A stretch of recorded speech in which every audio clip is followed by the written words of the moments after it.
हरे Krishna, Radhe Radhe everyone.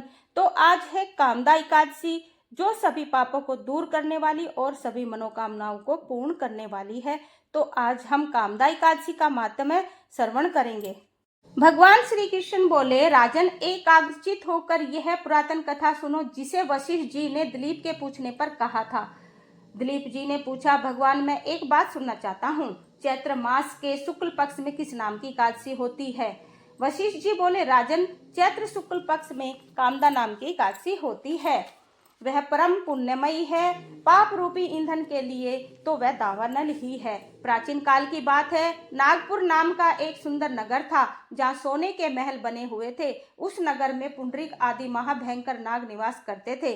Pundarik नाम का नाग उन दिनों वहाँ राज्य करता था। गंधर्व, किन्नर और अप्सराएं भी उस नगरी का सेवन करती थी। वहाँ एक श्रेष्ठ अप्सरा थी जिसका नाम ललिता था। उसके साथ ललित नाम का गंधर्व भी था। वे दोनों पति पत्नी के रूप में रहते थे। दोनों ही परस्पर काम से पीड़ित रहा करते थे। ललिता के हृदय में सदा पति की ही मूर्ति बसी रहती थी और ललित के हृदय में भी सुंदरी ललिता का नित्य निवास था। एक दिन की बात है, नागराज पुंडरीक राज्यसभा में बैठकर मनोरंजन कर रहा था। उस समय ललित का गान चल रहा था, किंतु उनके साथ उनकी प्यारी ललिता नहीं थी।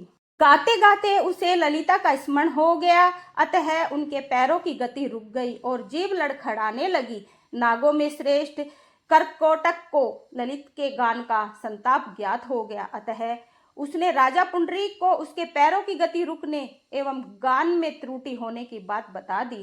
कर्कोटक की बात सुनकर नागराज पुंडरीक की आंखें क्रोध से लाल हो गई। उसने गाते हुए कामातुर ललित को शाप दिया, दुर्बुद्धे, तुम मेरे सामने गान करते समय भी पत्नी के वशीभूत हो गया, इसलिए राक्षस हो जा। महाराज पुंडरीक के इतना कहते ही वह गंधर्व राक्षस हो गया। भयंकर मुख, विकराल आंखें और देखने मात्र से भय उपजाने वाला रूप। ऐसा राक्षस होकर वह कर्म का फल भोगने लगा।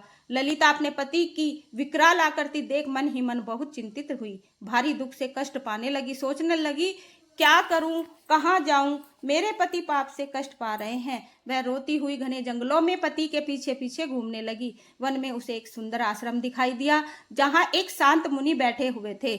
उनका किसी भी प्राणी के साथ वैर विरोध नहीं था। ललिता शीघ्रता के साथ वहां गई और मुनि को प्रणाम करके उनके सामने खड़ी हुई। मुनि बड़े दयालु उस दुखनी को देखकर बोले, सुबह तुम कौन हो, कहाँ से आई हो, मेरे सामने सच सच बताओ। ललिता ने कहा, महामुने, वीर धनवा नाम के एक गंधर्व है। मैं उन्हीं महात्मा की पुत्री हूँ। मेरा नाम ललिता है। मेरे स्वामी अपने पाप दोष के कारण राक्षस हो गए हैं। उनकी यह अवस्था देखकर मुझे चैन नहीं है। ब्राह्मण, इस समय मेरे जो कर्तव्य है वह बताइए। विप्रवर, जिस पुण्य के द्वारा मेरे पति राक्षस वश से छुटकारा पा जाए, उसका उपदेश कीजिए। ऋषि बोले, भद्रे, इस समय चैत्र मास के शुक्ल पक्ष की कामदा नाम की एकादशी तिथि है, जो सब पापों को हरने वाली है और उत्तम है। तुम उसी का विधि पूर्वक व्रत करो और इस व्रत का जो पुण्य है उसे अपने स्वामी को दे डालो। पुण्य देने से क्षण भर में ही उसके पति का शाप दूर हो गया। राजन, मुनि का यह वचन सुनकर ललिता को बड़ा हर्ष हुआ। उसने एकादशी को उपवास करके द्वादशी के दिन उस महर्षि के समीप ही भगवान वासुदेव के श्री विग्रह के समक्ष अपने पति के उद्धार के लिए यह वचन किया, मैंने जो यह कामदा एकादशी का उपवास व्रत किया है, उसके पुण्य के प्रभाव से मेरे पति का राक्षस भाव दूर हो जाए। वशिष्ठ जी कहते हैं, ललिता क्या इतना कहते ही उसी क्षण ललित का पाप दूर हो गया।